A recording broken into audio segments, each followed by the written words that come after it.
بسم اللہ الرحمن الرحیم. آج اسمبلی میں نئے لیڈر آف دا ہاؤس کے الیکشن کا شیڈول جاری کیا گیا اور انفارچونیٹلی جو چیزیں ہمارے سامنے آئی ہیں وہ یہ کہ جس طریقے سے اس پروسیس کو ڈیلے کرنے کی کوشش کی جا رہی ہے اور اس کے پیچھے کی جو نیت ہے وہ اور اس کی بنیادی وجہ یہ ہے کہ پی ٹی آئی کی واضح اکثریت اس وقت بیٹھی ہوئی ہے اور وہ اپنی پارٹی کے ساتھ جڑی ہوئی ہے.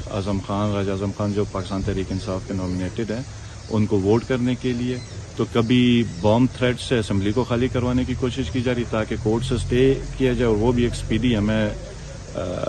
خبر آ رہی ہے کہ ملنے لگا اور پھر اس کے بعد تاکہ یہ پروسیس ڈیلے ہو جائے ہفتے کا اور اس ہفتے کے بیچ کا جو پلان ہمیں اس وقت پتہ چلا ہے کہ سب سے پہلے ممبرز کو بریک کیا جائے گا, پرچیز کرنے کی کوشش کی جائے گی. گلگت بلتستان کے ممبرز الحمدللہ تگڑے ہیں.